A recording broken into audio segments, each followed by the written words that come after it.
Hello, everybody, and welcome to the PC Gamer Show for May the 2nd, 2018. And it's continuing to be a great year for video games. What is normally a lull before, kind of the doldrums leading up to the onslaught of E3 announcements is still, even after a week of Frostpunk and Battletech, which we talked about at length last week, still stuff happening, including like Fortnite Season 4, Monster Hunt for Hearthstone, some other indie games, and it's always new video games. Yeah. Wes got to play some State of Decay 2, all of which we'll be talking about today. But before we get into that, I should introduce you guys. This is Tim Clark, Global Editor-in-Chief. How you doing? Hello, James. I'm doing well. Very good, Tim. We're both rocking the passion fruit LaCroix. I just finished one, and then I bust open a new one. You got to get right into it. Jesus. We're not officially brought to you by LaCroix, but there's some days. That is an option that is available to them, though. Yeah, so if anyone watching has a hookup, let us know. But also, there's some days I would not be able to get through without a nice, refreshing. For people watching outside of America, there may be some. Do you want to explain what LaCroix is? Or I thought it was called La Croix for a long time. La Croix. I mean, that's what it is. The fucking French word. Cross, right? But then it turns out it's just a made-up word that they made up. Yeah, it's just magical flavored water that somehow tastes really good despite having. But it's not nothing. like sugary. It's just like it's a hint of flavor. It just transports you to somewhere else. And I told this anecdote already once a day, so apologies, Wes and James. But I went to like a sandwich place on my work from home day, and the guy in there was like, "Are you drinking that LaCroix? What flavor is it?" And I was like, it's like passion fruit, whatever. And he's like, there's more than one flavor. I was like, yeah, buddy, dude, that's the thing. That is the whole. Welcome. Also, Wes Fenlon is here. Hey, feature set. Yeah, I drink like the OG LaCroix, which is just water. Just water. Our sponsors are going to have a problem with that. Original flavor LaCroix H2O out of a can, or I'll drink it any way you give it to me, as long as it's not muddy or brackish, just clean. That's kind of my one requirement. The flavor of this one is despair. But our flavor favorite is health. Our favorite bevies aside, I suppose. We've been playing some things. I assume you guys have been playing some things. I quit playing Far Cry. How far did you get into that? I don't know. Like there's 3 regions. One of the regions I've done. I got bored of it. Why? Why is that? I didn't like getting kidnapped suddenly all the time. I didn't feel like the normal compulsion I have to collect the cool weapons, even though the weapons seem quite cool. Pretty fun. I just didn't really drive with it. Like I thought. Did I think it was? Are you just exhausted by the formula, or the story didn't grab you, or because I think it's a pretty fascinating world and setting. Like I think they pulled it off for something that feels as mundane as a Montana setting. I think part of the problem for me is I'd just come off the back of Assassin's Creed Origins, which I felt did the whole Ubisoft repeat all these things across a vast expanse in a kind of more interesting, flavorful way. I know they're completely different genres. Yeah. I don't know. It was fine. I just sometimes you feel like your interest wane in a way that you can't even really pinpoint. You just suddenly wake up one morning and go, I don't really want to spend any more time in that world. Assassin's Creed, they definitely made a much greater effort to distinguish it from the last few games. They were like, okay, people are fatigued with the series. What can we do about it? It had a year off, right? Yeah, and it didn't seem like Far Cry really... They weren't coming at it from the angle of like, we really need to shake things up. It was... I think as well with Assassin's, like there's not many games I've spent like hours and hours in an incredibly high fidelity version of ancient Egypt, whereas as much as like people were excited about the Montana setting, James, you and your dad especially, like for me it was still kind of like, I don't know. That's fair. Like I've heard like both ways it's been pretty divisive. Maybe if it had been set in suburban London, I would have I don't know. Yeah, it's hard for me to comment on. But yeah, I had the opposite experience where I played Far Cry 5 and like liked it a lot. It was still like one of those. But then I went right into Assassin's Creed Origins and was like, shit, yeah, I can't wait for like the reinvention of Far Cry, or the rejuvenation of Far Cry, if that fucking happens. Because this was like, Far Cry 5 is like the purest form of that, like Far Cry 3 strain. I feel like they kind of done it now. Yeah. So it's like the next one's got to be. Would you like to see them give Far Cry the equivalent of the year off? Definitely like a longer break. I figure they could put out like I don't fucking know how game development works on it, especially on a large scale. But like, it'd be nice maybe we get like another like spin-off like Primal, or maybe a smaller Blood Dragon style thing. Because like, the Blood Dragon guy left though, masses. didn't he? Dean Evans. He did. Bummer. I kind of want to know what he was working on. I think it was his project was canceled. Maybe they could just pivot to like Far Cry North Dakota. Hell, There's not flat. There's not that much there, right? So it would probably only take a couple like holes a in the year. ground, like a gas station and some cattle. And Just put one town in the middle of the game, and you're pretty much done. you know, I would love like a straight up like Fargo style like small town. Now a game of Fargo season 2. Now we're talking. That's exactly what I want. Like, Yeah. and I was really hoping like Far Cry 5 would be more something like that. But Do you guys think we'll see, this year or soon, like one of those big FPSs? The rumor is that the new Call of Duty is going to be the first one, but try and do the Battle Royale thing? Because the Far Cry, I mean, and people have talked about it with Wildlands as well, whether Wildlands will end up getting something like that. That one I would see. That would not surprise me. Yeah. Wildlands wouldn't surprise me. It's a way of like injecting some life back into it. Yeah, something like Far Cry feels like they're still pretty dedicated to the single player like sandbox aspect of it. But Wildlands is kind of like I played a good bit of that a few weeks ago, and it's fun, but it's sort of a messy game that like doesn't worry too much messy, about kind of hand-holding you through a campaign. It's sort of just like, well, there's missions and stuff as you'd expect, but there's kind of just a whole bunch of shit out there, and you can just spawn vehicles and go driving off cliffs and explode and respawn, and there's no penalty for dying, and you can kind of just go crazy in that world. So that would fit a battle royale. I agree. Yeah, I wonder how technologically like feasible a Far Cry 5 battle royale would be. Like that's probably their biggest barrier. But do you believe the Call of Duty one? And you got to think Bobby K up at Activision has not noticed that genre happening.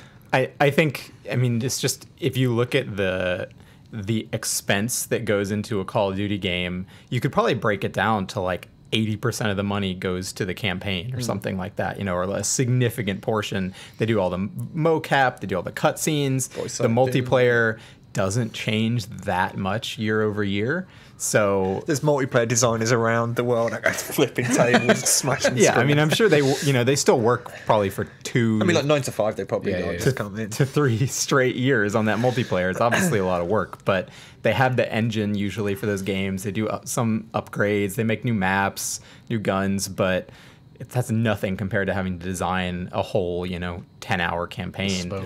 If you can make the hottest genre in the world, those people at that airport aren't going to shoot themselves. That's what I'm saying.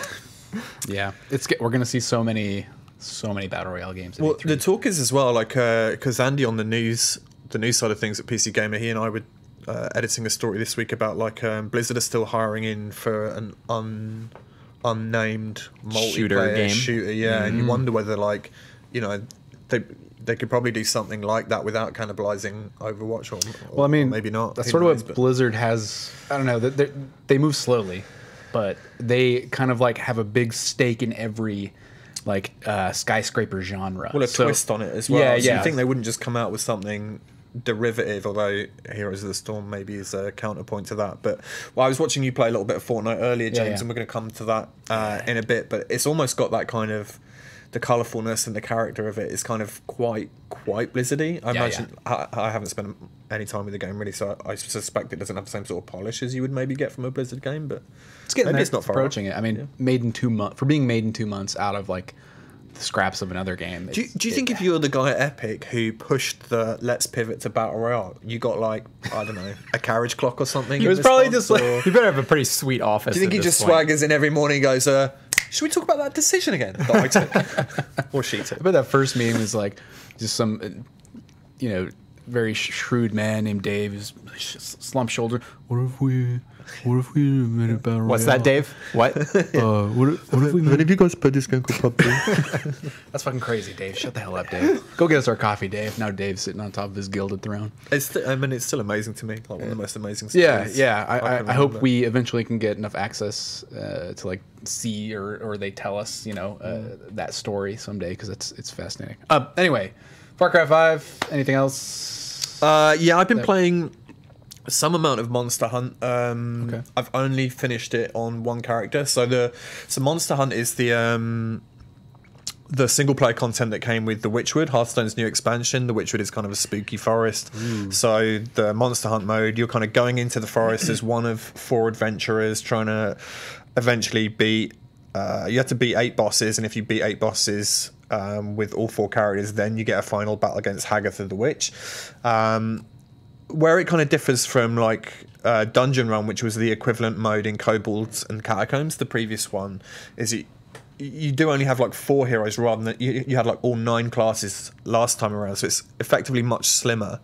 But these new heroes spliced, they have like brand new hero powers that haven't been seen before, like Toki the time traveler or whatever she's called. She can like restart the turn every turn, like the whole turn, so if stuff doesn't go the way you like, RNG stuff doesn't pan out, you can just restart the turn. So that's pretty fun. But it definitely does feel like, as a result, like a slightly smaller offering.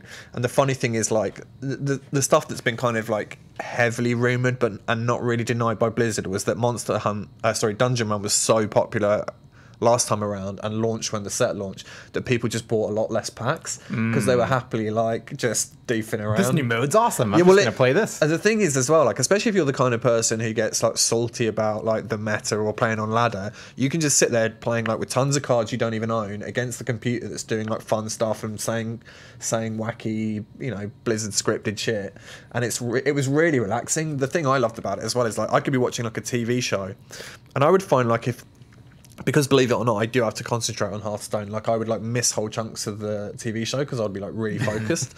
And you've got, you know, there's someone else emoting you and the rope's burning, yada yada. But because this is AI, like you can take as long as you want. There's no timer. So if you want to go and, you know, make a cup of tea and come back, have a big old think about it, it's fine. It's really good fun. And like I think for free content, like I would #content. I would encourage anyone like who's got even a passing interest just to have a go on it, because it's you get some free packs as well just for beating some of the entry level bosses. And like I say, you don't need to have any cards at all. Like you don't need a collection. No. It gives you a deck to start with. Each time you beat a boss, you pick like a bucket of new cards to put into your deck, so your deck grows as you go, and you'll just get these like crazy powerful artifacts that kind of are at random. So there's like a big pool of them to choose from. I was actually like because I shut up about cards now. We published a piece that Tyler was working on about the best PC games to play right now, and I obviously did the Hearthstone entry for that, and I put like some links into a couple of decks that I thought would be good to jump in with if you fancy trying it out now. And Tyler actually went away, scrapped his collection to play one of these decks, and he was doing pretty good with it. Yeah, and at the expense of losing all of the cards. Yeah, well, if you don't want to buy packs, that is the trade-off. And I think Messner was talking about, another one of our writers was saying he was jumping back. What is going on? Him in. I don't know, man.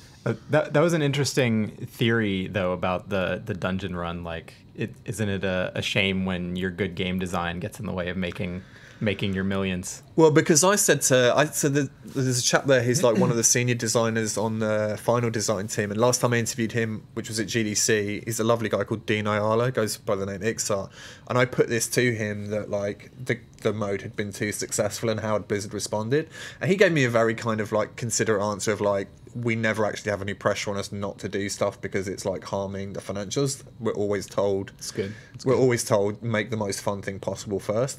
But at the same time, I'm pretty sure there's a good reason why there's only 4 heroes now rather than 9. Yeah, but yeah, it's fun. Jump in. Yeah. Did you?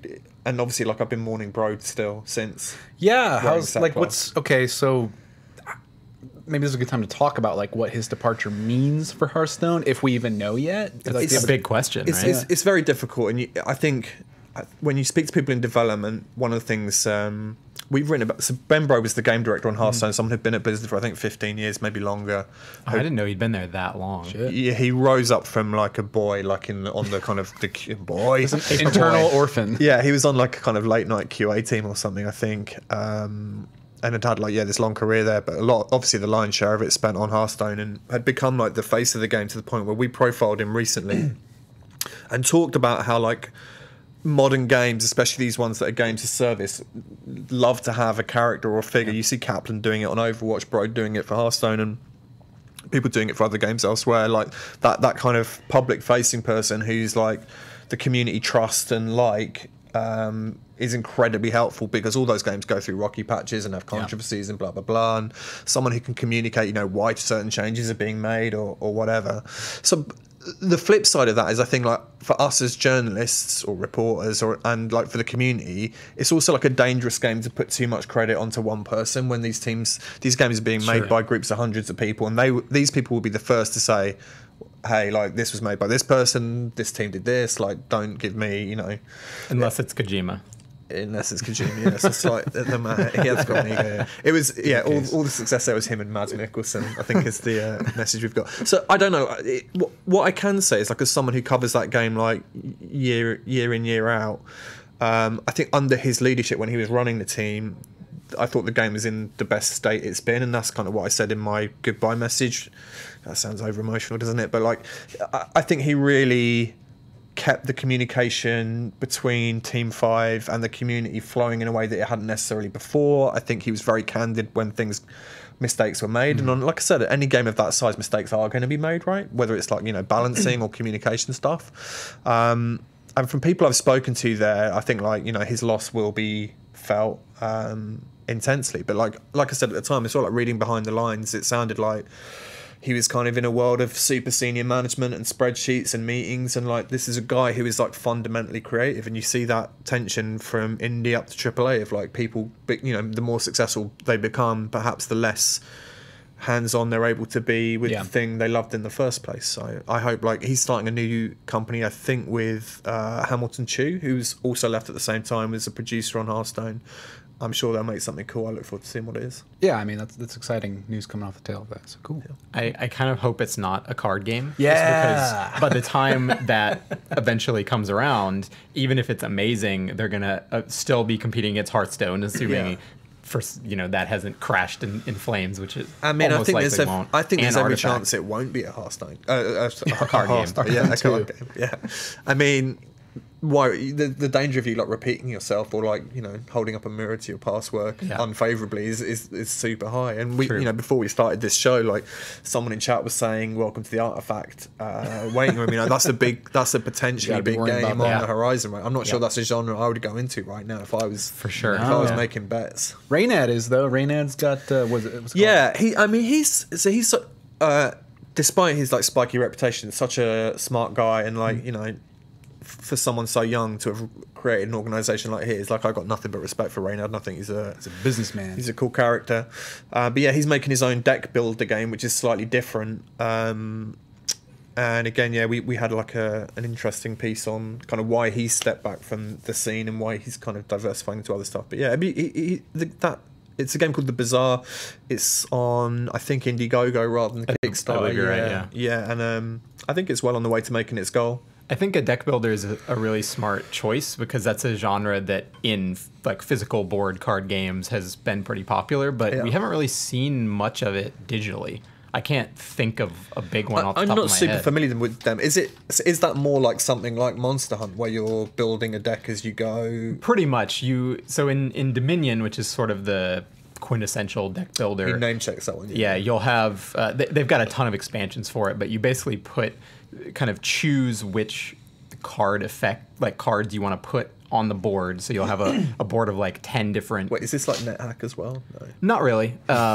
You'll Netrunner is what you're thinking about. Yeah, that's what I'm thinking of. No, that's more like kind of a weird twist on Magic. Okay. This is like, you'll put out this board of a bunch of cards that's like the community pool, and they'll have different effects that will kind of play off of each other well, and then each person tries to build a deck that basically synergizes better than the other people in the game, and then you kind of have a trade-off of, like, at what point do you start taking basically the victory condition, like gold, and the more of that you have in your hand, the closer you are to having the most when the game ends, but playing them doesn't do anything for you. Right. So you're like, okay, do I pick up this card that lets me pick up more cards on my next turn, or do I just take money and hope that? Do you think is it less like adversarial than something like Magic and Hearthstone? Yeah, you're not fighting directly against a person. You're not, like, injuring them so much. There's some cards where you can, like, make them draw junk, but it's basically everybody's playing their own game, and then at the end you see who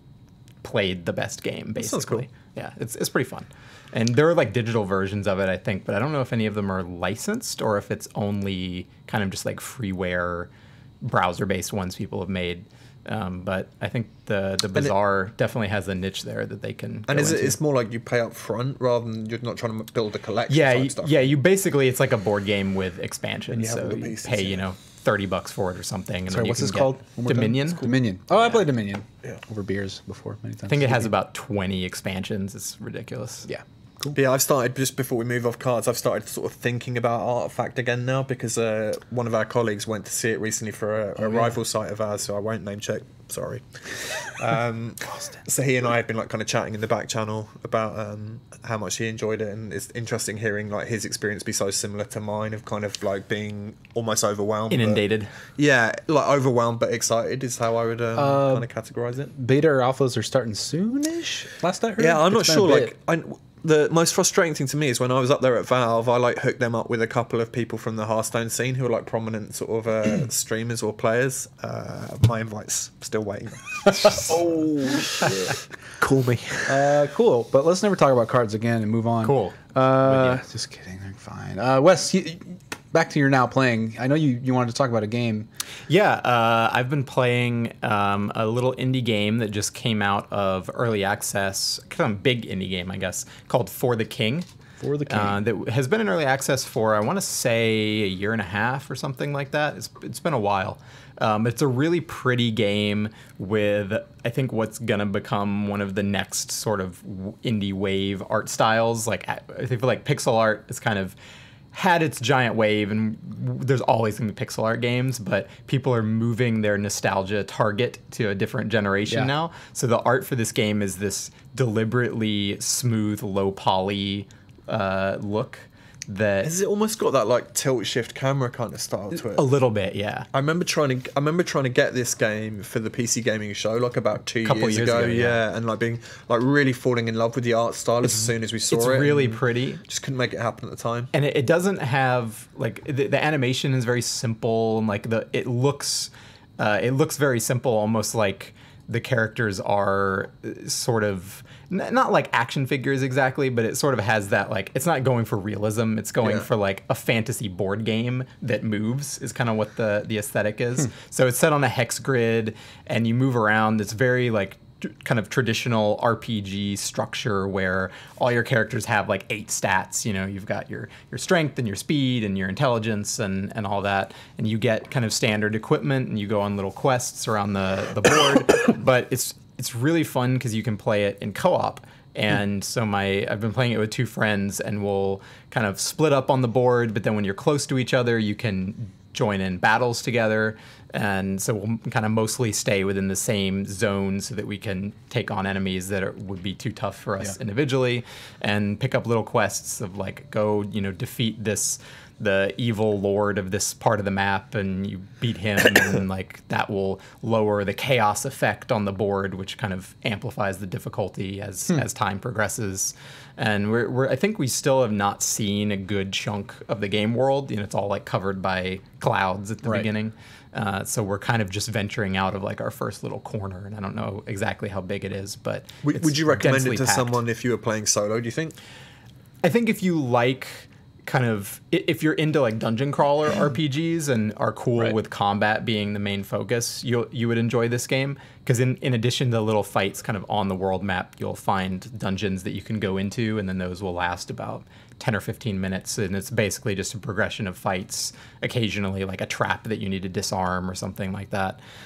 So it doesn't have a lot in the way of story. It's very much a like, oh, the evil such and such chaos are attacking the fantasy kingdom, like you have to save them. So it's not a game where you're like, oh, this quest is really really interesting, right? It's just like the kind of the flavor of the world is really fun, and the combat system's pretty solid. My favorite thing about it so far is one of the classes is like a bard who plays the lute, and one of my friends is playing this class, and every time they kill somebody in combat, they just play like a sweet electric lute riff. Basically, it's like like when you kill somebody. It's just really satisfying in this goofy little fantasy game. That reminds me. I'm going to say. Can I say one more thing about cards? Sure. So there's a card in the Witchwood, which is called the Witchwood Piper, and she's like a kind of like a forest faun or something. I don't know. She's got like big ears. I don't think she's an elf though. She's a flute.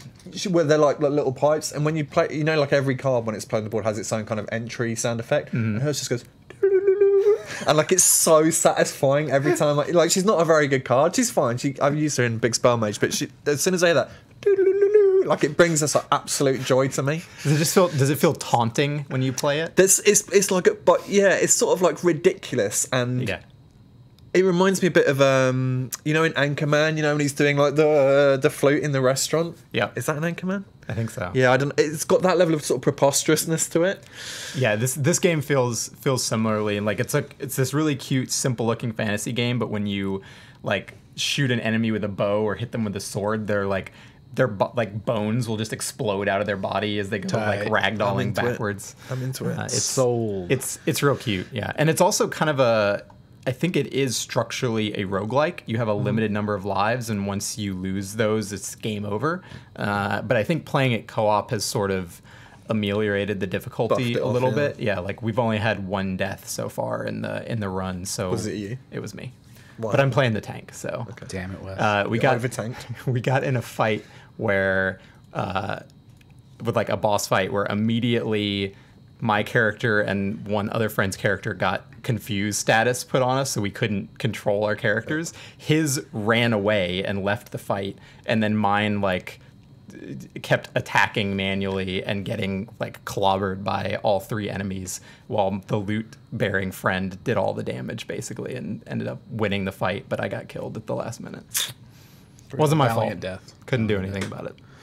For anyone listening, that's For the King. It's Steam Early Access right now. It's out of early access. It's out of early access. Full out, release. out. Yeah. I linked to it in chat. I think it's like $20. It's worth it. Yeah. Cool.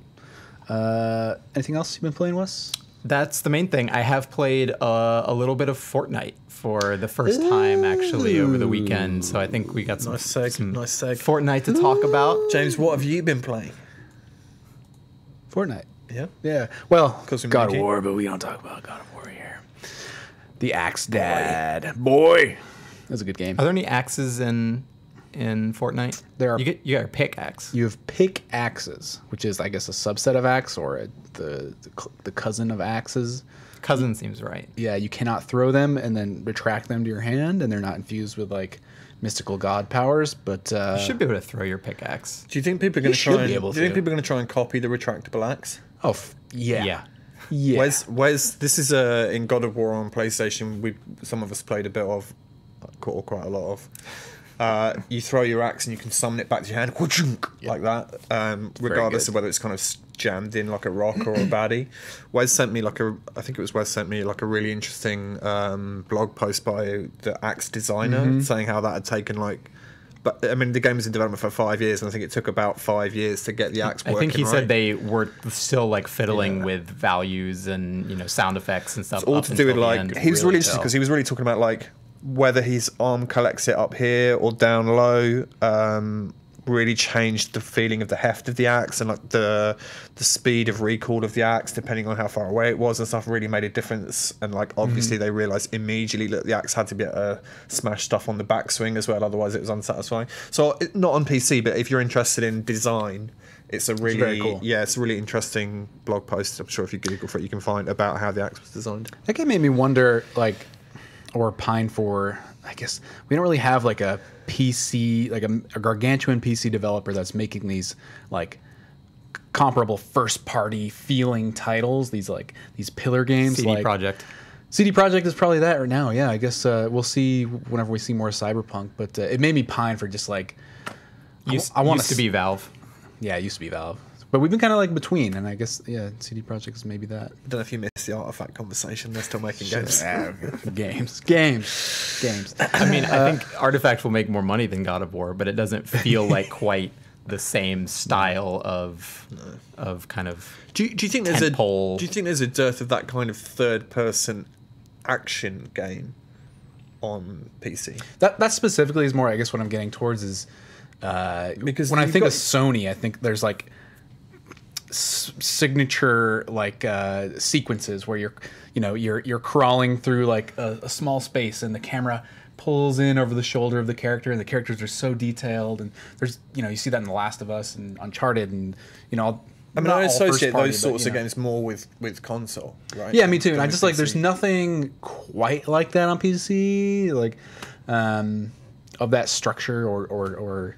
I mean, I guess we got stuff like Alan Wake back in the day. And we got like Tomb Raider, which I think is a pretty bad series. The new Resident Evil. Tomb Raiders are pretty bad, but. I don't know. I'm complaining about nothing really, other than like I just want talk about Fortnite, James. That's what you're paid for. Yeah, Fortnite season 4. So I played the second to last day of season 3. I guess I think I mostly played on. Like now's the time to get in. Yeah, it was on Sunday, and we were waiting for another friend to show up to play For the King, and we played a little Halo Online, which is underground Halo scene. We don't talk about we played that for 45 minutes or something, and they were like, "All right, what's next?" And didn't feel like playing Ghost Recon, so I was like, "Fortnite? Have you tried it?" And he's like, "No." I was like, "Why don't we just let's try it?" Did you duo? Squad up? Huh? So you duoed? We did duo. Got our asses kicked very effectively. Did you just got to build, Wes? I tried. Just build. I find I do need to rebind the keys. I think. Yeah. I found like switching between build mechanics and shooting like I was not good at that. It's bonkers to me they haven't like just made a new default control scheme for the building stuff, because who has F1 fingers? Do you guys have F1, F2 fingers?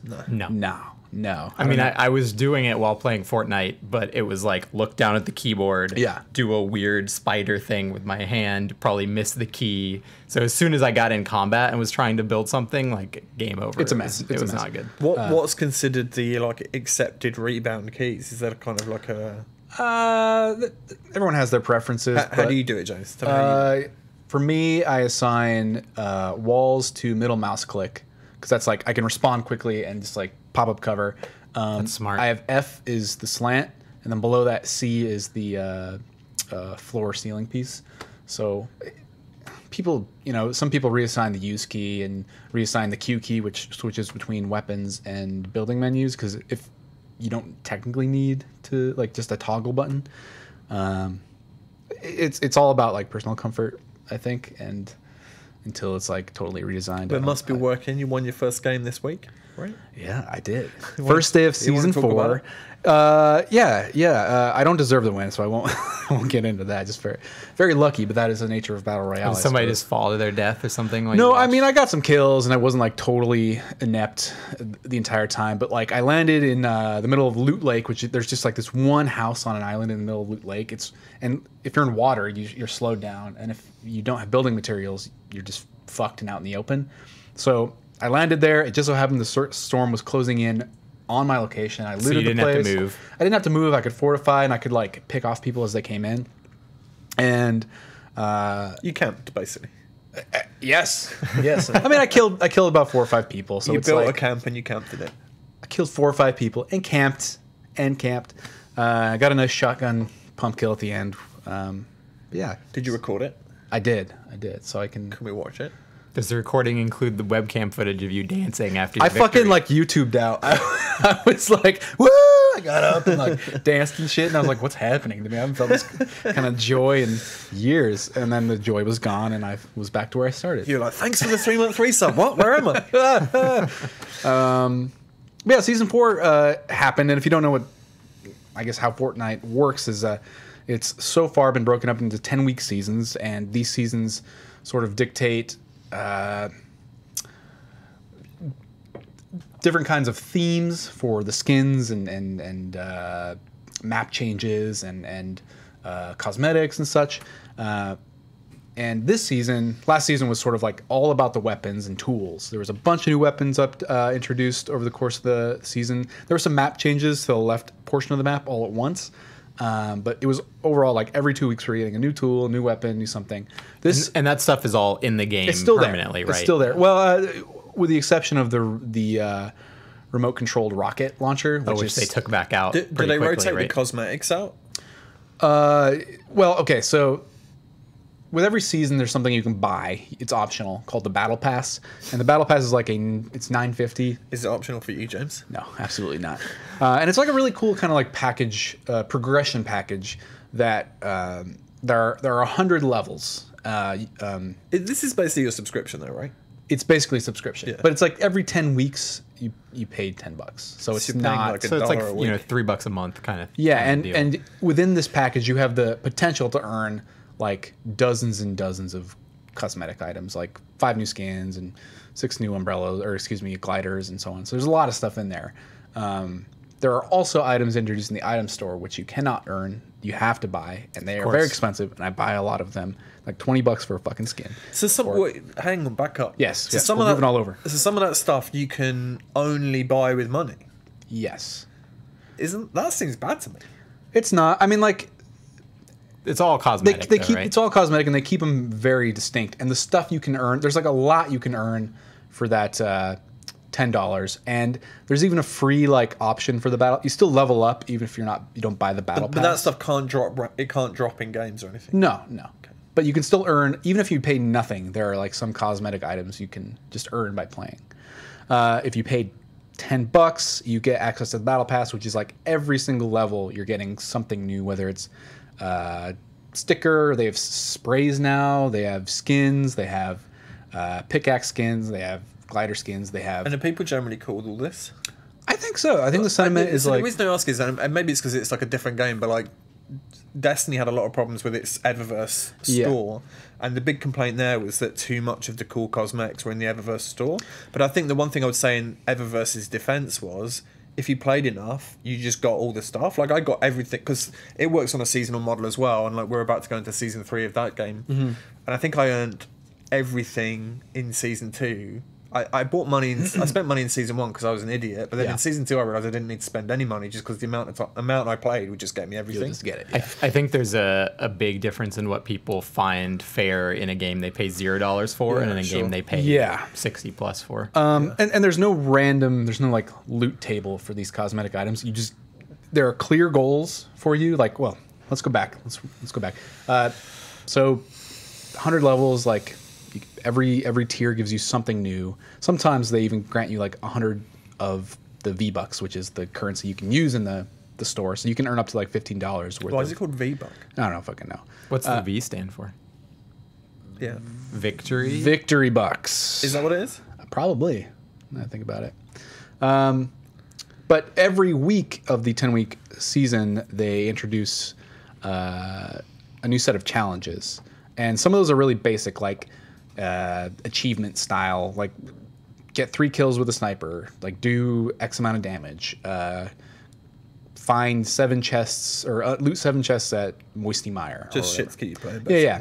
Some of them are really like bespoke little challenges they add every week. Like they're treasure maps. So it's like follow the treasure map at Risky Reels, and in the building at Risky Reels there's a treasure map they added, and like you have to kind of like you see a scene, there's like 2 mountains or like a icon you might recognize from somewhere else on the map, and you go there and you find the treasure, which is like these points that go up towards your battle pass. I think that's a really cool idea in the complete wrong genre. Like it's weird. I can't imagine wanting to do that in the middle of in what I consider a pretty stressful, like hyper awareness game mode. But here's what I like about it: even if you know that you're not going to win that game and you're probably not even going to place in the top 50 or whatever, it's almost like an alternative win condition of like, I sucked that game, but I did get the treasure map thing done. I guess that's true. That's why I you're right. Like the design of these challenges isn't always parallel with like your path towards victory for number 1. But it doesn't really you don't see, maybe like when the challenges come out at first you might see like a fucking like mob at the at the treasure map, but as the week goes on, it's like it's never a distraction. It's like I don't pay attention to them for the most part, and they just do themselves. If you play enough, like this week there's a find the Fortnite letters, which is like across the map. It's like they're letters all like over the Kong like Donkey letters Kong. and Donkey. Yeah, and they're just fucking floating letters. You go up to and press E, and if you find them all, you get battle points that goes toward your cosmetic items and rewards. And most of the time, I'm like, oh shit, there's the E, and I'll run over and get it, and maybe it gets me killed, and maybe whatever. Like in Fortnite, you're gonna lose a lot, and unless you're really fucking good, and like it really helps me feel okay with that. Now that you've won a game, do you feel like the hunger to win more games, or do you feel like you've climbed that mountain now and it's all over? It is. It's been challenging for me because you've got the special umbrella now. Like, there's no horizon. But I mean, in the grand scheme of like the Fortnite skill cap, I guess like it's everyone and their grandma's dog has gotten to VR at this point. So I'm not special. I'm not special. I on the level of grandma's dog. You're special to us, James. I really like. I have barely touched because no one in the office or my friend group has really been playing yet. I think now it's sort of people are starting to get in there. So I'm hoping to get into squads and duos more and kind of learn how that changes how I play, and hopefully it's a bit more relaxed. Probably a bit more social. You know what I think is weird for a game that was basically they looked at PUBG and they were like, okay, let's be the crazy, goofy, cartoony version of that. Yeah. Victory Royale is so dull. It's really bad. Compared to, I honestly think a significant portion of PUBG's success when it first blew up in popularity was winner, winner, chicken dinner. Yeah. Is such a compelling victory slogan. Yeah. And obviously, like, once people caught on to this idea of the battle royale genre being a thing and it being really fun, Fortnite didn't need like a super catchy, winning catchphrase to get people to play it, but they sure didn't try. No. They pivoted their whole game from one genre to another. At the end, they'll probably just call it Victory Royale. We got nothing left. I'm done. But I think you're absolutely right about PUBG, though. Like, I mean, again, it's not a game that I play, but like, the amount of people I've seen just going, let's hop on and get some chicken dinners. People talk about it more than they talk about the name of the game. Yeah. And it's also like, I mean, is that a phrase that was known in America? Winner, chicken dinner? 'Cause to me, it's a very British phrase. I would say known, but with no like significant. Yeah. It's like a Cultural rhyme attachment, that you probably heard. I mean, even in England, it as a doesn't kid, really mean anything. Yeah. Like and I think that's I think one of the reasons it works well is because of that incongruity of it. Like, why does it belong in a game about shooting people? Doesn't make any sense. That's like pretty realistic military sim, kind of visuals and. Yeah. It's built to be a meme. So I guess by that, who doesn't like chicken dinner? Following that logic, like Fortnite's should be really serious, I guess. Like, yeah, I guess so, because everything else about that game is just like goofy. And you have committed 99 murders and survived. Yeah, that should be the. It's much goofier now because the other big changes that came with season 4 is that this comet we've been fearing. Is the comet finished now? The comet is finished. It blew up like There's one nothing bit of in the map, sky. right? Well, it blew up this area at the center of the map called Dusty Depots, and now there's this massive crater there. Oh, so it didn't hit the towers after all? It didn't, but there are also smaller, pieces that broke off the main boy and smashed these other areas up, like a little bit. Tilted Towers is still pretty much intact, but at the center there's a crater now, and that doesn't on its own isn't that interesting. It's like, cool, we got these big fucking holes in the map now, but within these holes there is like a new mystical space rock item called hop rocks, which I kept calling pop rocks in my write-up yesterday. And if you consume these for a short amount of time, you get a boost to your jump height. So it's like low grav combat, and you can build momentum with your jumps and like really move quickly if you know what you're doing. And so what it's done is there was sort of a focus, like the map was lopsided, and a lot of almost everyone dropped to the western side if they could, like go to Tilted Towers, because that's where you're gonna get into combat quickly, and that's where you're gonna find a lot of loot and see some action. And these new craters coming with these in tandem with these hop rocks have sort of made the eastern side of the map, along with Risky Reels, which is the new drive-in theater area, it's kind of like reinvigorated some more of the duller areas by placing these things there, because if you land there now, especially in Dusty Depot, at the center of the map, there's like just dozens of people are immediately flying all over the place, and it's almost like I would compare the movement style to Halo, just kind of that floaty jump. You're not like sailing through the air. It's not like Tribes level. No, but it is like there. It feels like Tribes light sometimes because. Or at least compared to how the shooting originally felt, because you're really having to read trajectory. Yeah, a lot more. And in tandem with like the building system, like some of the top tier players are just doing wacky shit. Like it's really funny, and it's none of it is like has changed how the game plays completely, because most of the time it's like, all right, what am I in the mood for when I land? Like, do I want to go to Tilted and do the typical like shotgun building trap, play, or do I want to go to Dusty Depot now, or one of these crater sites, and like fucking fly around and have my little tiny pocket arena shooter moment before moving into the kind of usual resource collection? I bet you mostly get shot out of the sky like a fucking clay pigeon. Oh, definitely. I'm awful at it. Like, trust me, it's really bad. I just panic and don't know what to do. But it's just like, it's almost like, what are you in the mood for? I typically still like go to a far reach of the map and do the slow, stealthy build up because I'm not very good at the game. But also I just like... I'd want to go to the quietest spot possible. Yeah. Cause, I tend to like be able to handle myself out there, and I'm still working on my building skills. So it's, I have to collect a bunch of resources if I ever want to get better. I think it's a kind of an underappreciated, really clever thing Epic is doing by changing the map the way they are. Yeah. Because I think other competitive, like heavily competitive games that have made changes to their map, I'm thinking games like Dota, League of Legends, they tend to do those, like it's a really big deal when they do it, and it only happens kind of at like, in the off season, between seasons or whatever they call it. They'll do like one big update a year, and they put out this very sort of analytical game design message to the community about like, oh, we changed this path through the jungle so that it'll affect the game this way, and we've added this new stuff, blah blah blah. And it's all like this big monumental thing, like we have rewritten part of the formula for how the game plays. I love that they're kind of just making these like small gameplay but also narrative adjustments almost on the fly, and making it feel like this kind of living world that's in progress. I love that they tied it into like having a story reason for why the map was being altered. And it's very interesting to hear you think them trying to kind of push people west a little bit. East.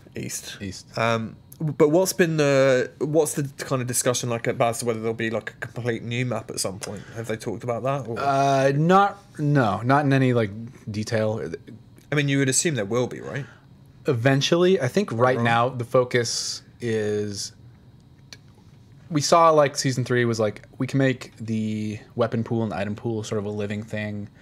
Season 4, from what I can tell, is going to be like how can we make the map sort of a living thing throughout the season. And there's already indications like there's hidden more stuff's superhero going to change over season 4? Definitely. There's like hidden superhero bunkers and some weird secrets people are finding like that are sort of like indicate that we're getting more of like the Comet style like narrative arcs. Like, okay, what does this base mean? Why is there a missile here? Is that gonna like is there like a war happening on this island, and are we gonna see like certain parts obliterated in the crossfire, and how is that gonna change things? And maybe we'll see like a superhero base go up in this previously shitty part of the map, and I don't know, like that seems to be the indication. For the developers, that seems like a really fun thing to work on. Yeah. Like the idea that for, a month or three months or whatever, you're just kind of rethinking the map, changing stuff that probably when the map came out you wanted to change but didn't have time for, and then also just getting to put in secrets that your player base of 50 million people or whatever are gonna discover, gradually or probably quickly, but over the course of that season. It just seems like fun. I think it seems really like fun, and I'm quite a fan of games that have these kind of seasonal chunks like that where they get refreshed, and I'm looking forward to, for my sins, try not to roll your eyes, chat, but like the arrival of the Destiny second expansion next week.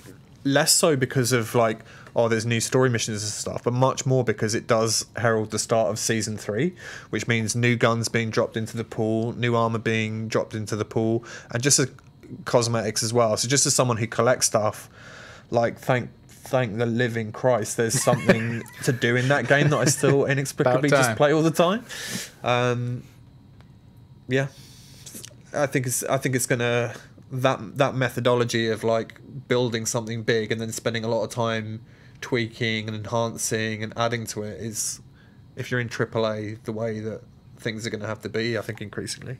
Because if you look at something like Far Cry, right, we talked about why I got bored of it earlier, and even with something like God of War, where I finished the story And although there's a ton of side stuff, I kind of didn't feel that much compulsion to do it because there was no reason to collect the things. But with games like that, if I knew that they were kind of worlds which were going to keep having things dropped into them, maybe I'd stay more interested. Yeah, I don't know. I mean, a good example is like this. We just read about it today. Far Cry 5. If you do the challenge, weekly challenge, you get a shovel now. A shovel gun, excuse me, shoots shovels. But like, if you've already hollowed that game out, what's the incentive if there's nothing to look forward to besides? I really liked it to go back to Assassins again, where they dropped in those like crazy boss battles against the big Egyptian gods that were out in the kind of in the desert. That was a good idea. It gives you a reason to go like, because it's not going like, oh, please come back to our game. We've added one more sword. And it's a good sword. It's going, please come back to our game. Fucking Anubis is in the desert and he's going to mess you up. Yeah. And we'll give you a sword if you beat him. It kind of follows the Hitman contracts. What were they? Legendary? What were they called? Oh yeah, I forgot. But yeah, I know what you're talking about. Contract of the week or whatever, where you hunt down this one particular target, elusive target. Elusive target. There you go. Yeah. There you go. That was a cool idea. But yeah, Fortnite Season 4 is cool. And really, it's just exciting seeing it finally. I feel like they finally sort of found their feet, and now they're really just pushing forward. The competitive scene is sort of the next thing that's going to take shape out of that. You found yourself watching a lot of Fortnite on streams now that you're kind of fully into it? I'll dip into it here and there. It's like easy to have on in the background, and like I really like some of the personalities. I feel like the building aspect makes it more watchable than PUBG maybe. Like I watch sometimes a guy called Disguised Toast who is a big Hearthstone streamer but has moved into Fortnite quite a bit, so I watch him play sometimes. Yeah, so we should move on. I could talk about Fortnite all day, but weirdly, I'd never thought it. Let's go back to my cards. past Let's go self. back to No, it's not cards. bad. But Your cynicism has a layer has been shed. That first game came out, I was like, this is not much fun, and I'm totally turned around on it. Are you playing any of the single player? No. No, I mean, I'd be happy to if you guys all want to hop in, but try it. No, I don't really. Would the single player be a good place to go in and learn to build if someone wanted to start from scratch? No.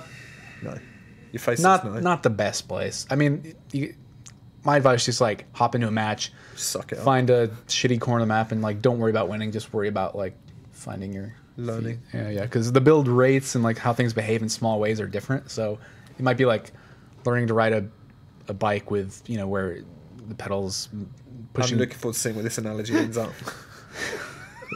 Fuck off. But the bike. Next topic. State of Decay 2. State of Decay 2. Wes, you went. That's a game that I went and played. Yeah. It's the game what zombies are in. Yeah, it's the only one. The only one. The only zombie game. Someone's finally made a game about zombies. I know, right? Sequel to like a sort of. We debated whether I debated with myself at least whether to call it a cult classic, but like a maybe an outlier because it's a very systems driven. Yeah. So the first, Simi. I think the notable thing about the first State of Decay was it was a pretty big game for being like a mid-budget game. It's like that kind of middle layer between indie small games and $60 AAA that we don't see very much of these days. Yeah. Is it a B game then? Maybe a double A game. I don't know.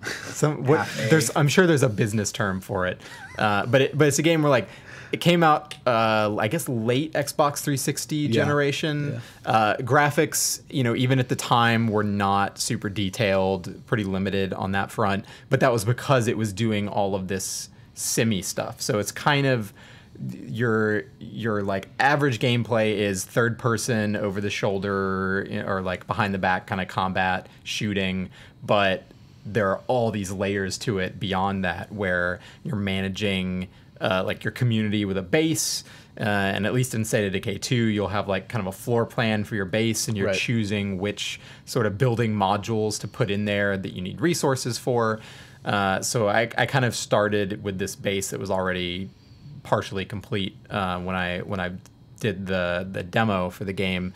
So it already had like some beds. It had I think a garden in the back where you could get some resources, and then there are all these different other modules you can build in, like a shooting range to help your characters level up their targeting skills. You can build an infirmary where you can produce drugs. You can build like extra beds so that everybody can sleep. This was a problem that I encountered in my game. There weren't enough beds, and so my characters were not recuperating as much as they should because they couldn't get a good night's sleep. Isn't that guy he's running into in the car like enormous? Yeah, that was a huge zombie. So I actually, in this gameplay footage, I lured him back to my base because I knew there were a couple like sharpshooters up on the roof who would... So is this your footage, was it? This is my footage, yeah. Nice. So there are a couple of people on the roof who will start shooting at him once he gets a little closer. So it's kind of a weird game. It has all these sim elements where characters have a ton of different stats for things that they specialize in, like their ability to carry a backpack without getting tired for a long time. Their like, I can't remember, not exactly foraging, but like your skills for in different kind of fields, medicine, shooting, their shooting aptitude. One of my characters had like a aerobics skill or something, so I guess he could probably run longer. Splits, I'm not sure. A lot of that kind of stuff that you'll level up as you play as those characters. They'll also have specializations, things that they're better at. So you'll need an expert in a particular field to build certain kind of buildings, and then that's kind of all like the meta layer stuff. Right. And they have like happiness meter. It's the post-apocalypse. Oh my God. Your life kind of sucks, but if you build a good community, you'll keep your people happy.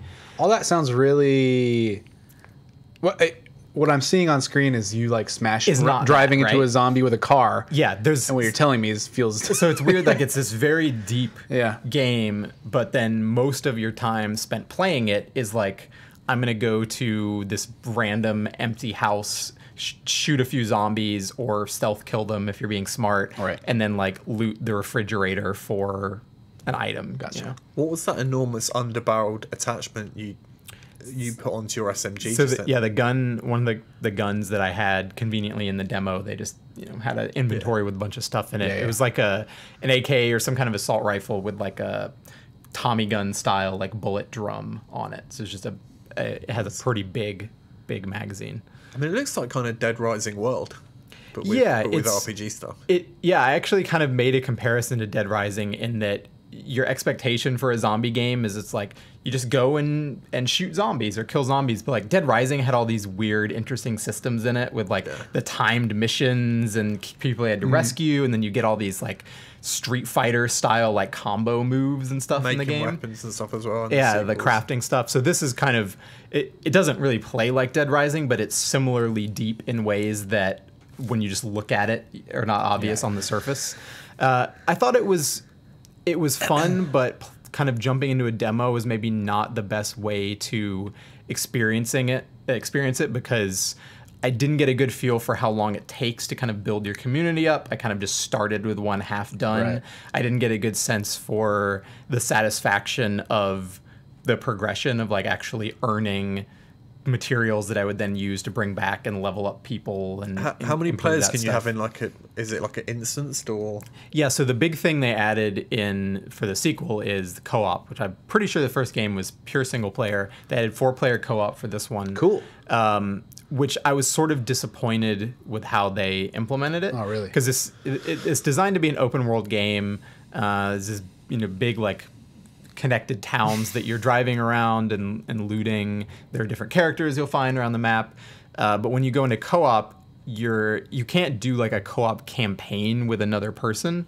It's very much you're playing your game, and you can have people join your game, or you can join somebody else's game. They don't bring their character or anything. Well, so they do bring a character from their game world. They have access to their inventory from their world, but the way I would play this game, I think if I was going to play it co-op with friends, is like I would want us to start a game together, have the community we build up together. Instead, like if I want to play with Tim needs his own campaign where he has accrued weapons and items and like leveled up a character that he can bring in to my campaign. Doesn't feel quite right.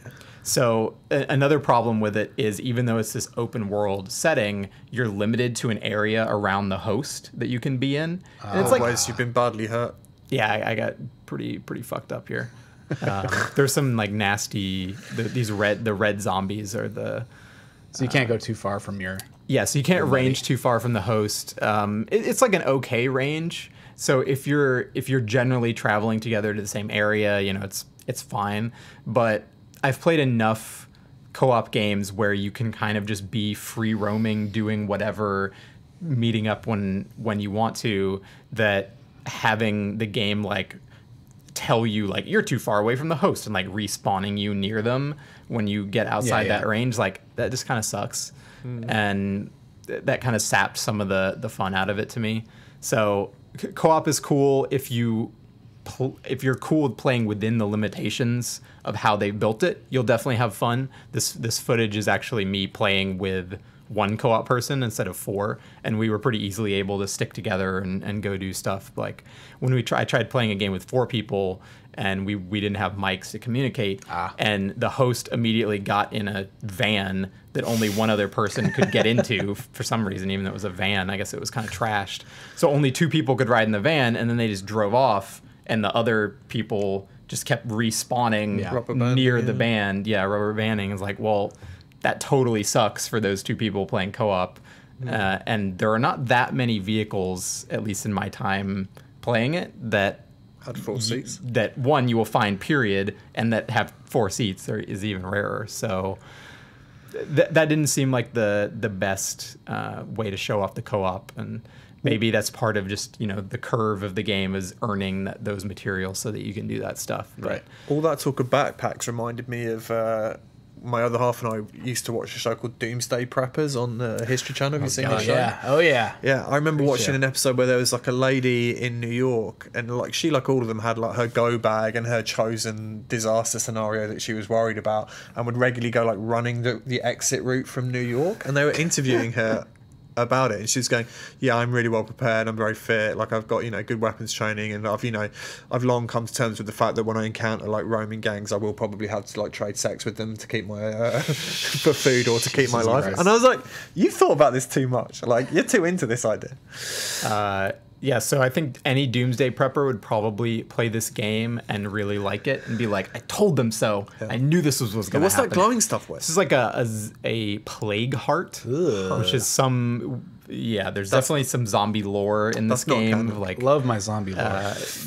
These plague hearts, I guess, create plague zombies or are created by them. It's like a monster. So is this like, it sounds very systems heavy. Is the end game just like establishing a safe base, or is there just like activities that you do that slowly eradicate the zombies from the area? Or you definitely hard. So there are these plague heart things that you can destroy that I think will make parts of the world safer. I didn't really get a sense for if there's like a single narrative arc for the game. I think probably not. I mean, definitely not in the way of like a Last of Us or something like that.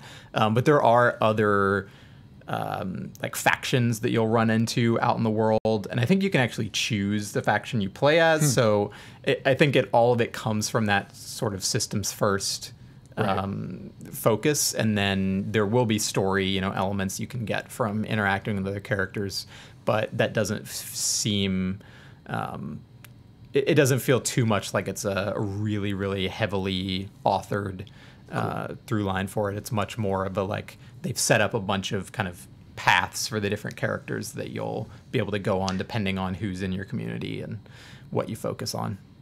Gotcha. Yeah, it sounds kind of a very PC Heritage style game with, we prefer numbers above anything else. Does it feel good to play that third person action stuff? Does that feel well enough? It feels okay. Yeah. It definitely doesn't feel like super high budget, really, really fluid combat. Like the aiming and shooting was fine. There's a really cool variety of guns and weapons. You can do some satisfying like takedowns where you sneak up behind a zombie and like screwdriver to the brain kind of thing, and like smash their heads against the ground. So it was fine, but it's not a game I would play just for that combat for sure. Gotcha. If you're not into the sim elements of it, I would say it's probably a pass. Like you're not gonna have a lot of fun just doing the sneaking around and the shooting, because you honestly won't be able to just focus on that stuff, because it has all these systems for like, oh, your character got fatigued, they need to go rest, and you need to switch to a different character and control them. So it's not a game where you're like, I'm creating this character and playing as them. You're hopping between different people in your community that you want to control. So you can't really specialize as like, this is me. I am the ultimate badass zombie killer, and Gotcha. that's all you do. So it's pretty cool. But you gotta really want a zombie sim game to be into this game. I think a zombie RPG. This is for you. Coming out later this month, like May 25th or so. It's really soon, somewhere around there. That sounds right. And we don't know anything about a Steam release yet. Right now, it's still Microsoft Store. Yeah, there was like a rumor, or based on something, I think maybe like an image of the game, Right. In the Steam database or something. I forget exactly. That made some people think it was going to come to Steam. I have no idea if it is or not. I don't think the developers or Microsoft have said anything. The first game is on Steam, for what it's worth. Cool. But this one could be Windows Store only. I don't know. I think this will serve a very specific audience, and I'm glad it exists. So It's cool to have zombie games that aren't, just Left 4 Dead style, kill all the zombies. So cool. The genre lives on. The undead genre lives on. But what if you could talk to the zombies, Wes? Oh my God, think about it. I wonder if you can in State of Decay. Maybe there's a zombie interpreter skill. God damn. But yeah, let's move on to listener questions. We've talked about like pretty much all the games in the world at this point, so no need to cover any more. We'll start with the questions we got from our Discord members. And if you don't know what I'm talking about when I say the PC Gamer Discord, we have a PC Gamer Club. You can find out more at club.pcgamer.com. You get an invite to our members-only Discord, which is like a really cool community of regulars, and it's growing and changing all the time. I love spending a lot of time in there. You get access to a digital subscription to the magazine, and it's a really good magazine. A lot of stuff you won't see on the website in there. Some really cool bespoke features. You get an ad-free experience on the site.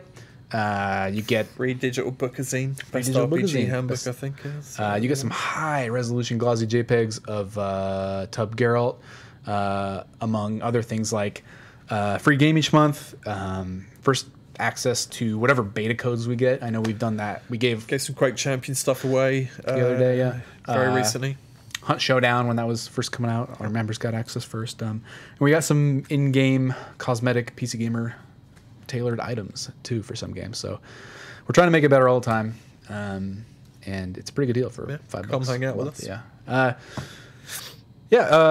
If you have questions for me in Twitch chat or these two, I suppose, just tag PC Gamer in Twitch chat, and if we have time, we'll answer your questions. Anything about games or axes that or your favorite LaCroix flavor, or your favorite LaCroix. We should just do a spin-off podcast. Evan's got to host that one. There's definitely like, in the absurd age of like internet Patreons and like things that can somehow exist based on, there's got to be like some LaCroix community podcast out there that I briefly started following LaCroix on Instagram just because I wanted more of it in my life. I do. I mean, same. I find every opportunity. First question from Butts. Not PC related. Advice for moving into your own apartment? I don't know, man. I don't know. Just like the process of have doing money for it. We don't have more information. Get like the internet sorted first. Treat that. Yeah. As one priority. That's a good, like if you have a PC and you want to game and stay connected, get that internet stuff ready. Otherwise, you'll be 2 weeks without it and you'll be feeling miserable. And yeah. Or you'll feel great because you're not on the internet all the time. Shh. We don't need that here. Maybe don't get the internet at your apartment ever. Think about that. Okay. Think about that.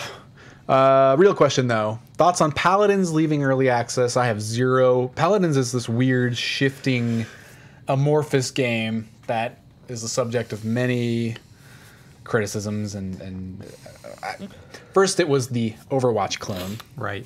With cards. And now there's Paladins Battle Royale, which looks a little too much like Fortnite. I always get this one muddled up with Paragon, which is dead. Yeah. Right? Which is dead, yeah. I don't really have like an idea. I haven't played that game in so long. So I don't know. I don't really know what like Paladins is today, or if it's been refined, and if it's a really good free to play character based shooter or not. But I don't even know what leaving early access means for a lot of games now anyway, like that. So it's just you put a sign on your game that says like it's done now, except not, because we're still updating it every week. It's a milestone. I haven't played Paladins since week 1 that it existed, I believe. Maybe week 2. Yeah, it's been a bit. So I have no idea what that game is now. Yeah. I've got less of an idea than Wes. Deej Bruce says, the person who asked this question, sorry, I don't know if I said your name, I'm sorry.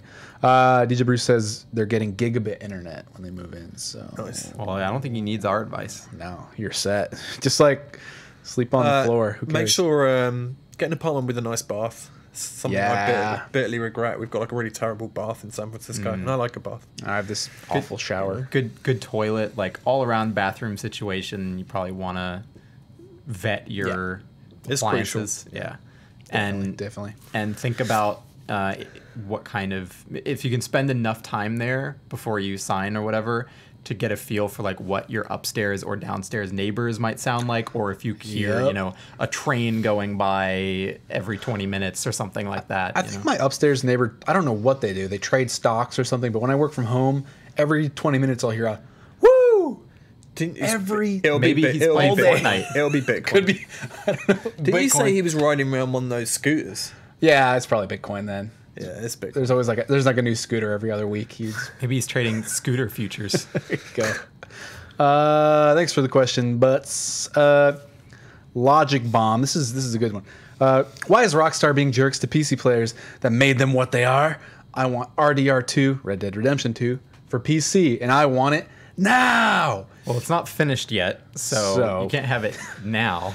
But it has not formally been announced, right? True. So we've been covering it under the assumption that it will be, because I mean, the bad news Why is I would it looked be? up like what the gap between GTA. years. No, it was longer than that. What? 16, 18 months. It was like 18 months. Yeah, it came out in like the September of one year, and then came out on PC, not the year after, but the following April. So what's that, like 18 months? Yeah, I think part of the weirdness of that timing was that they were doing didn't they do the next gen console versions at the same time?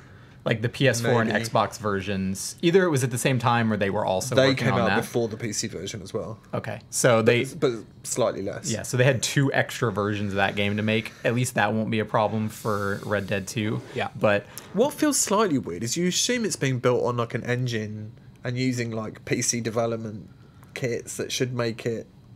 Why is it so hard? Well- is it because of the online side, like GTA? Like we know it's Hard going to to have say. like. No, I mean we just don't know. My cynical answer is that they can repackage it, add some new features that take time and effort and money to make, and sell it again. get that double dip. Yeah, because You a think lot it's of a people double will. dip thing?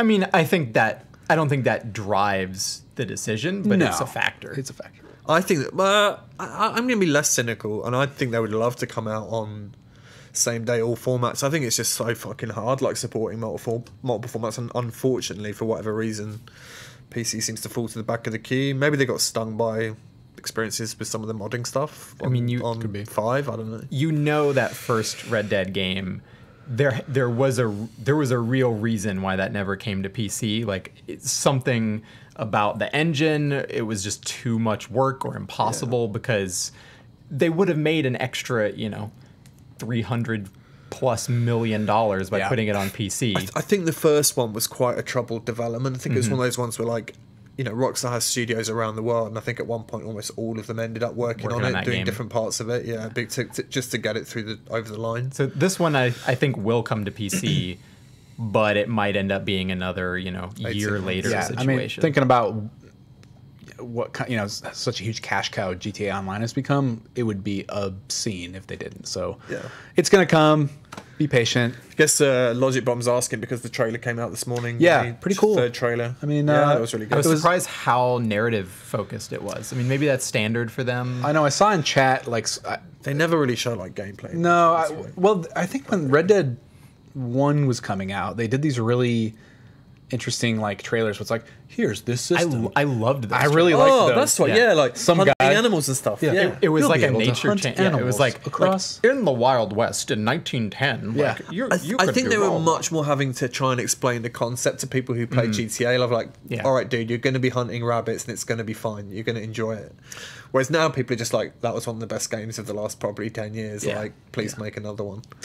Yeah, I mean, it looks good. I don't really know what to take away from those trailers other than like, yeah, it's Rockstar doing their stylish, narrative thing. My hope is that like finally they get. It's a prequel, right? It's a prequel Yeah, to it's Red like Dead. 12 Yes. years before something like that. My hope is that they finally like change take more risks with their mission structures and like do something that's not like, here's this linear mission in this open world 100 times over, and maybe like hopefully see some kind of like equivalent of the heist. I'd like it if like 5 you could play as multiple characters and like flip between them again. I thought that was really good. With the gang, that seems like it's kind of primed for I'd that. like to play the lady in the gang. You never play a lady in Rockstar games, really. I think, yeah, I'm really curious if there's going to be a heist equivalent. Like, are train robberies I thought that watching going to be like the kind of the big, you know, every 20th story mission is like this big culmination moment, and it's when you know, rip off another giant train. I'm kind of in the mood for a Western, though, because I've managed to watch the end of Godless finally on Netflix. Have you watched that, the Western thing? I haven't. Looked pretty grim. I thought the ending was terrible. I'd love to speak to someone who's watched it. So if there's anyone in chat who's like in Discord as well and wants to talk about Godless afterwards, see you there. Sounds good. The other thing that struck me about the trailer was thinking back to GTA 5, and I don't know if this is the case for all the GTA games, but my main like kind of the vibe I get from GTA stories is like cynicism. Is this the cynicism of like the modern world, and they're very it's even more than that. I'd say it's like nihilism. It's like everything, like nothing matters. Yeah, like they're very dark games, but they're full of comedy, right? But it's always like, it's never just fun, happy-go-lucky. It's like, oh, Trevor is a fucking nightmare who ruins some people's lives, but it's kind of funny at the same time. It's not even like punching up or down. It's like punching in every direction possible. Like everything deserves mockery. Yeah. And Red Dead, the first game, certainly it was a very different kind of story for them. I think that's why John Marston's story resonated with so many people. And this one, I don't know if it's going to feel like the first Red Dead necessarily in the where its story goes, but it feels like it has an emotional core already in that trailer that GTA has never had. I'm confident because I think so many people responded to that last Red Dead with like, wow, this guy's actually interesting. Like his relationship with his son, blah, blah, blah, is interesting with the lady. I'd be amazed if they didn't try and build in that same direction of it having a heart. And that's really, I'm really hopeful for that. Like, I want to care about that world. Like, you played GTA 5 and like the degree of craftsmanship that goes into those cutscenes, that goes into the mocap, the animation, everything is still like, nobody does it better than Rockstar. But so much of that effort in GTA goes towards just this like black-hearted, just deeply, like you say, nihilistic thing. Can you even make like a GTA in like Trump and America and Brexit? It almost feels like we've sailed so far beyond GTA. Like, yeah, exactly. So having like telling like a classic Western story with real characters and like emotion to it and people you care about, and that having that degree of craftsmanship to it sounds phenomenal, and I hope that it delivers on that. Isn't it arriving as well at a time when there's not a good bunch of Western games? Like after the last Red Dead, there was like a slew of games trying to like kind of like there was Call of Juarez and stuff. Yeah, what else is there? What now? Nothing. There's Wild West Online, but I don't know if that's gonna.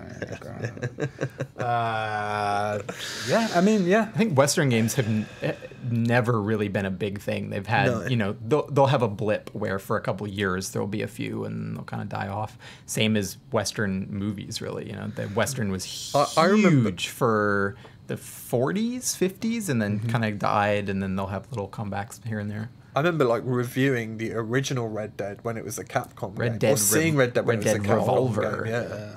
Damn. Rockstar still developed it, right? I think, did they take it on? Did the Capcom like... I think maybe Capcom just published it or something weird. Huh. Yeah. They might have only published it in Europe too. That might have been. Bizarre. There have been some weird arrangements like that. But I remember it was not perceived as a great game. I think I saw the original before when it had like monsters in and stuff. When it was a Capcom, when it was the Capcom game, I'm sure I remember this. What? That it had like originally like monsters in it, but this was pre-release and then they got like taken out or whatever. What the fuck? Yeah. Was it like bizarre. Red Dead Onimusha?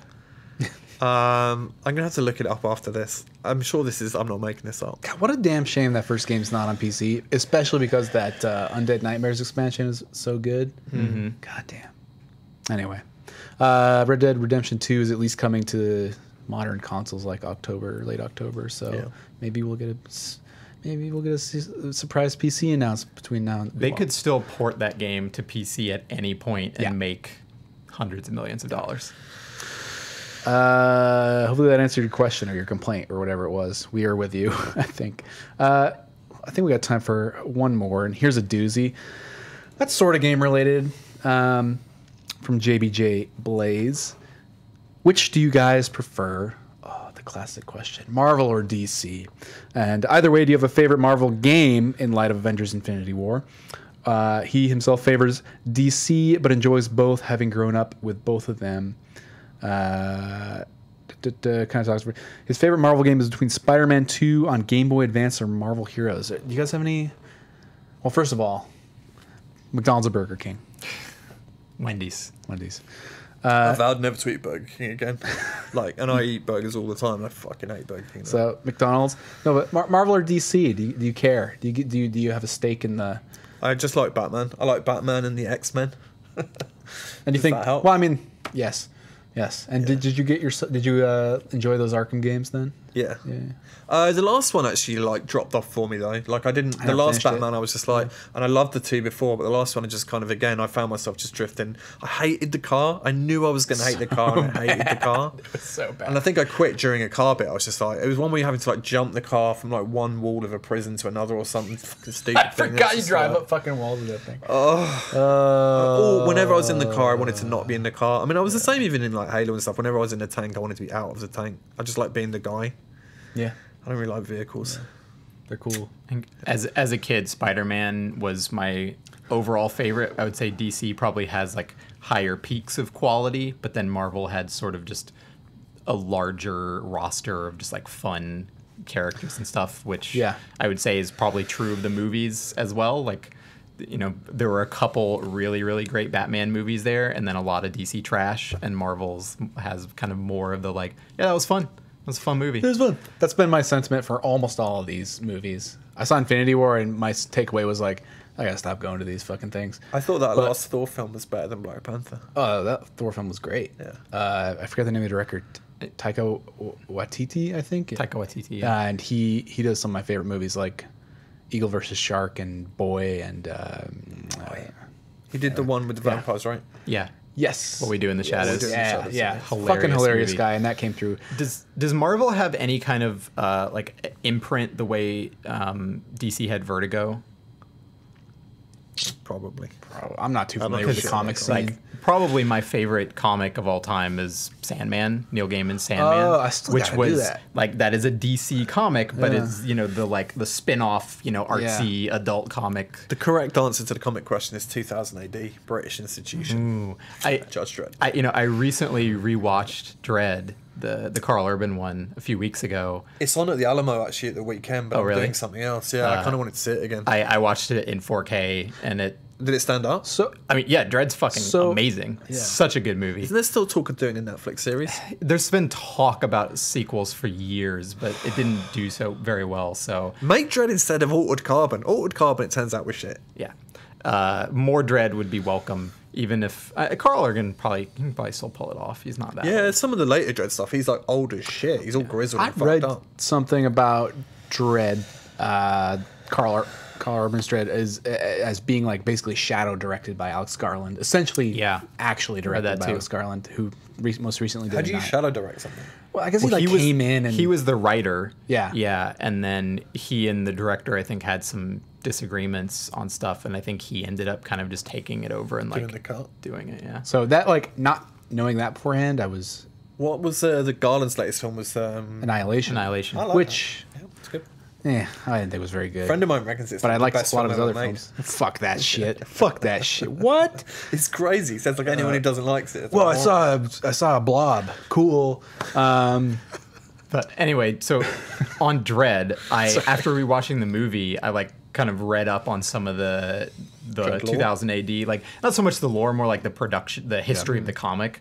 And I was like, oh, should I read some Dredd comics? And I want to, but also it's one of those, its production and printing and stuff is so has such a history to it and is so complex. I think that there are some of the big arcs that would be quite easy to dive in as like one-off. Like read the Judge Death arc, read like Block Wars, read the like Russian versus American. I probably just need like some collections, some like graphic novel you could dive into almost. I mean, I can help with this. I used to have like I had like a decade's worth of 2000 ADs in my cupboard, and then I came back from one university trip, and my mum went, "Yeah, I just threw all those comics out, like all of them." Mom, yeah, I know. Mom, couldn't even be mad, but I was mad. You're just stunned. Yeah, I was like, "You mean those comics that went up to the ceiling in my cupboard?" She was like, "Yeah, there was too many of them." I was like, "That's true." And yeah, it's probably worth some money now. It was a really good collection. Did you have anything else to say about that? I'm gonna read some Dread. Read some Dread. There's supposed to be a pretty good Dread game back in the heard about early that. 2000s. Yeah, You could make an amazing Dread game. Dread shooter on the PC. The Rebellion one? I think so. I think I played it. You guys ever play Spider-Man 2? I mean, I have very high standards for like what a Dread game could be. So maybe I did not play Spider-Man 2. Played the I don't original. know if that one was on PC. The original was on PC. The movie, like the Yeah, I played the original movie game. I played the Spider-Man N64/PS1 one, which was pretty good for the time. that new Insomniac one looks good. It's a bummer it won't be on PC, but Arkham Asylum. That's my comic game of all time. I answered this question not just because going it's away present. I brought this question up not just because it's topical, but it's going to be interesting because I know the Deus Ex team is now working on sort of like a Marvel property of some kind. So I'm just wondering, like, developers got to be thinking, got to be thinking about like, how can we do this cinematic universe thing in games, and is that even possible? Like, you know, Deus Ex, that studio though. Interesting. It's going to be Wolverine game. Whatever they put out. I'm sure. I mean, I liked that last Deus Ex game was great. What's the Batman people making now? Nobody knows. No one knows. Might be an E3 revelation. Feels like it's about time. Yeah. It's been a minute since the last one. Cool. All right. Well, has anyone got any Destiny questions they want to ask? Fuck no. We're out of time anyway. So I'm sure we'll have that's coming out next week. Tuesday, the 8th. Hot damn. Well, I'll want to talk about it. Might take the at day the off. very least. So I'll be your Destiny friend. That's all the time we have for this week. You can catch us here every Wednesday, twitch.tv/PCGamer at 1 p.m. Pacific time. We will be shifting the format of the show soon. So if you have any feedback, you can send that to james@pcgamer.com about what segments you want to see, what doesn't work, what works. It's going to be going all digital. We're going to be faces on a screen. No more physical show in the coming months. No walls. PC Gamer's moving to New York, and some of us are moving remotely, so it's going to be... I mean, basically, I'm moving to no one else is. You know, we have the option, but so... But fuck that. We'll give you like a big flag to carry. Tim's going on his own. So yeah, production's going to be shifting a bit, and we'll have a new format, and that hopefully suits the digital scene a little better. Again, james@pcgamer.com for feedback. You can also catch the show on youtube.com/PCGamer, usually the evening after it goes live, or you can go to pcgamer.com/tag/podcast to see our whole archive of shows, or catch the iTunes subscription link, or just listen to the good old-fashioned MP3 on your MP3 player. But until next week, thanks for hanging out. We'll see you then.